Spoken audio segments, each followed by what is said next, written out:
Analizando el texto de Marcos Aguinis, este es el quinto vídeo en donde nos vamos a centrar en el último de los apartados, en el apartado del plano léxico-semántico, que sería dentro del ejercicio 1b, analiza las características lingüísticas del texto, sería el plano que se centra concretamente en el origen de las palabras que utiliza Aguinis en su texto y en otros aspectos como las figuras literarias, las relaciones semánticas, todo lo que tenga que ver con el significado de las palabras. Os recuerdo que en el plano pragmático textual analizamos más bien la finalidad del autor, el contexto en el que ha sido creado ese texto y para qué, cuál es la intención comunicativa del autor, y por eso analizamos los elementos de la comunicación y las funciones del lenguaje. Os recuerdo también que en el plano morfosintáctico analizamos las categorías, la forma de las palabras, las categorías de palabras que usa el autor y su orden en el texto, por eso analizamos tanto las palabras como los sintagmas y las oraciones. Y luego en el último plano, que es en el que nos encontramos, en el plano léxico-semántico, lo que analizamos son las palabras desde el punto de vista del significado, ¿vale? Aquí diríamos o partiríamos de que nos encontramos ante un texto literario que está escrito en un registro estándar, ¿vale? Y el tono es un tono narrativo autobiográfico. Todos los textos que vais a tener pues van a ser textos divulgativos, es decir, que van a ser textos escritos para que la mayoría de la gente los pueda leer, no os van a poner un texto especializado. Abunda el léxico connotativo con clara intención literaria. Recordad que el léxico connotativo, el léxico o el significado de una palabra puede ser denotativo o connotativo. Denotativo significa que ofrece o que el uso de esa palabra ofrece el significado propio del diccionario. Acordaos de que denotativo, que comienza por de, ofrece el significado del diccionario. Y connotativo, connota, es decir, que pone una nota. Vamos a relacionarlo con la subjetividad. Si, por ejemplo, digo que eres un sol, pues no me estoy refiriendo a que seas una estrella. Lo que me estoy refiriendo es a que eres pues una gran persona, que eres una persona amable, que eres una persona cariñosa. Sin embargo, el significado denotativo de sol sería pues el que podemos encontrar en el diccionario, el significado de estrella.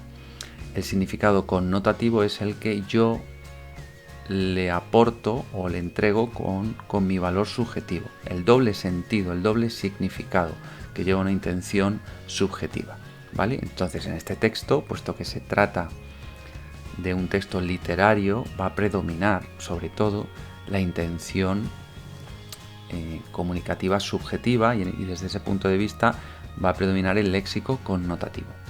Recordad siempre, característica lingüística, léxico connotativo, ¿vale? Ejemplo y finalidad, ¿vale? Por ejemplo, aquí cuando decía que devoraba los libros, pues devorar lo está utilizando con un significado o con un sentido connotativo, porque evidentemente no se comía los libros, ¿no? Se refiere a que leía sin parar, a que no paraba de leer. Bueno, en cuanto a otro aspecto que podéis comentar dentro del léxico semántico son los campos semánticos. En este caso predomina el campo semántico de lo académico, ¿no? Y lo vemos en palabras como biblioteca, jardín de infantes, escuela primaria, libros, cultura, ilustraciones, historietas. Todo esto otorga unidad al texto, cohesiona al texto. Recordad que las tres propiedades que debe reunir un texto son la adecuación, la coherencia y la cohesión, ¿vale? Pues este texto es coherente porque utiliza palabras dentro del mismo campo semántico, por ejemplo el campo académico, y también se cohesiona, presenta una unidad, ¿vale? No solamente porque tenga un tema y una serie de ideas secundarias alrededor de ese tema, sino porque utiliza sinónimos o palabras relacionadas desde el punto de vista de su significado. En cuanto a las figuras literarias, pues podemos señalar varias. Yo os he puesto aquí tres. La hipérbole, ¿vale? Hay una exageración, devoré, que también se podría considerar una metáfora, ¿no? La metáfora, por ejemplo, todas las maravillas de ese santuario, relacionando la biblioteca, identificando la biblioteca con un santuario, con un lugar sagrado, con un lugar santo. O la personificación, que ya sabéis que consiste en atribuir cualidades humanas a objetos, a animales, ¿vale? Entonces, en este caso,